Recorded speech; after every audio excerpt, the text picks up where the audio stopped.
So actually, do you want to start by introducing yourself? I always like to do that. I feel like you'll probably do it better than I will. Yeah, sure. My name's Peter. I started working on what at the time was Bitcoin stuff, as I described it to my family, in late 2011. So it's been a while now. And I'm ironically still working on Bitcoin stuff and crypto stuff, a decade plus later. And I suppose that's what I'm here to talk about today. Yeah. Well, so as the title implies, it's been 15 years of blockchain. How have you kind of seen the sector mature in that time? Well, it's interesting. It's both matured a lot and very little simultaneously. I think initially, there really wasn't a professional or full-time like cryptocurrency or Bitcoin scene until maybe 2012, 2013. So it's really only been like 10 years of that. But at the same time, we've seen sort of a lot of segmentation where, you'll have certain aspects of the industry that are very serious and very institutionalized. And, so ETFs, regulated custody, holding licenses on every continent.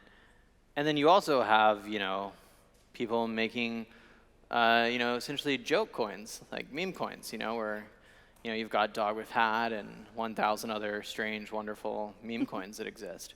So the space has gotten both more serious and simultaneously less serious all at the same time.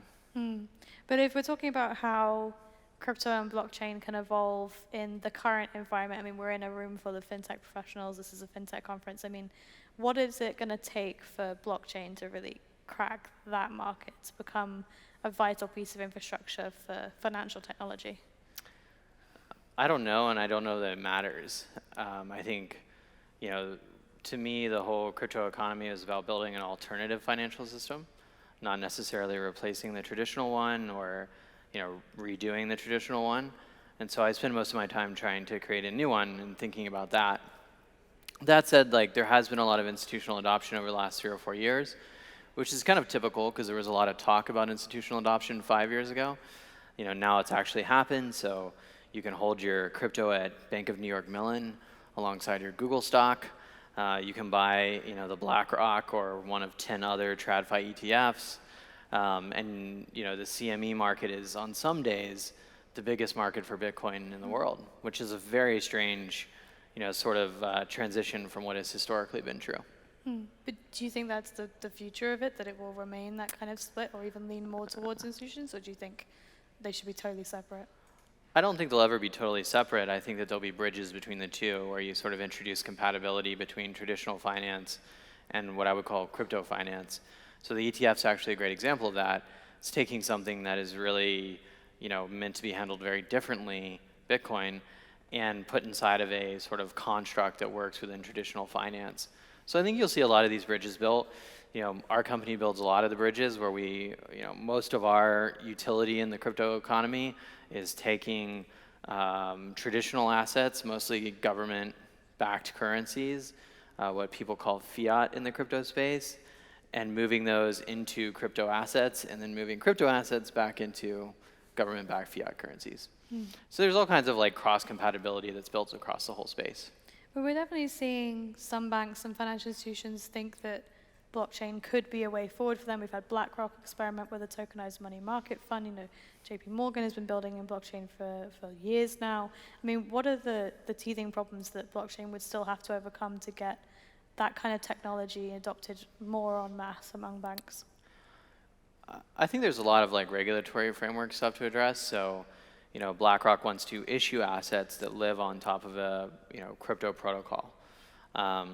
And they've already issued some of those. They issued that asset pretty recently under the BIDL sort of tag. You see other sort of institutions that are issuing assets. Maybe JP Morgan will issue one day, who knows. But in general, that's actually kind of like TradFi building back in the other direction. So if you think about the Bitcoin ETF, they've sort of taken Bitcoin and wrapped it in something that makes it work within the TradFi ecosystem. And now they're trying to wrap TradFi assets, like T-bills, and put them into the crypto ecosystem. So there's almost bridges between these two, financial systems, and we're going to see more and more of those develop over time.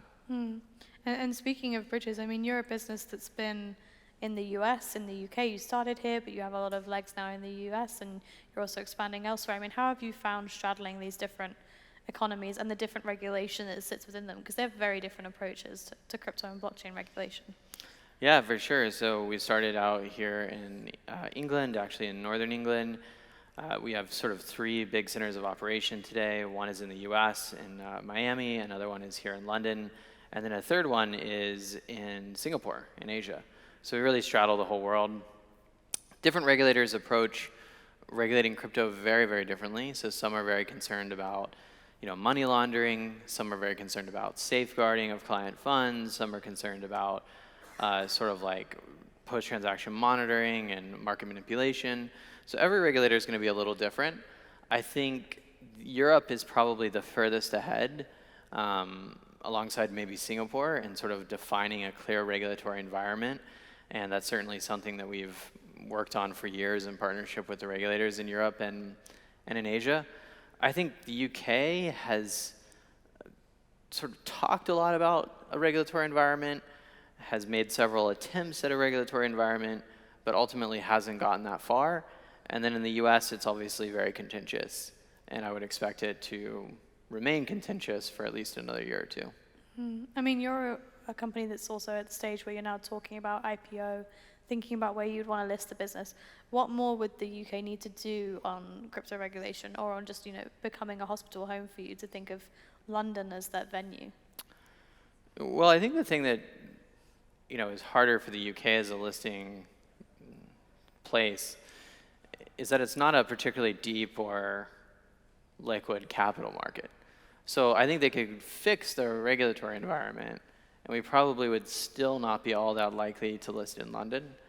Most British companies, most European companies list in the United States, and for a reason. It's the deepest, sort of most liquid and robust capital market in the world. That said, it's also a very uncertain regulatory environment for crypto companies. But I think, in general, the UK's capital market has really suffered in a post-Brexit environment. And even our operations, probably the one country on earth where our headcount has stayed relatively static over the last 3 or 4 years. That's largely because we've had to hire more staff in Europe, whereas historically those heads would have been hired here in London, where we would have done Europe from London. Mm-hmm. So I think, you're seeing sort of a fragmentation of capital post-Brexit. You're also seeing a fragmentation of sort of hiring and where you need to have staff post that environment. So I'm not sure that better crypto regulation would really make it all that much more likely that we'd list in London. So is it kind of a lost cause then for the UK? You're a UK business and you don't really want to grow here. Well, I think we're a very global business, which derive a small minority of our revenue from the United Kingdom.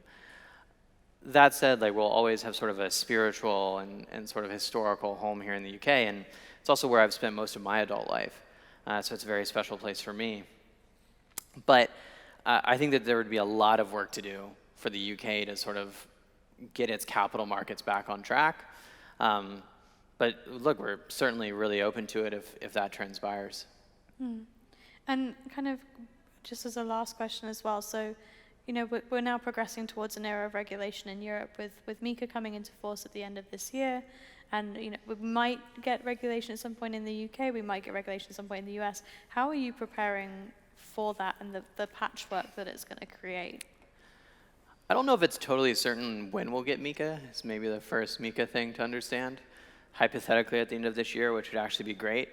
We're really excited for MiCA.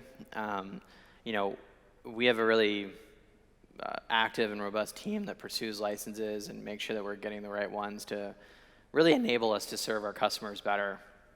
And so we're deep in the MiCA framework and certainly prepared for that when it comes into effect. I actually think it'll be a really big deal for crypto companies in Europe because of that certainty, which is going to make banking easier. It's going to make launching new products more certain.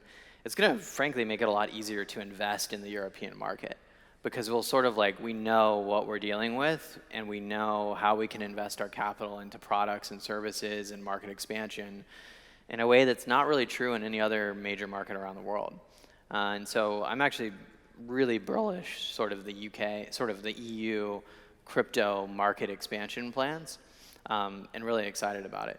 It's also kind of amazing to me that, in the end, after having been in 10 years of discussions of like UK, fintech first, America, innovation in tech, it's Europe that we're getting the first clear regulatory framework from.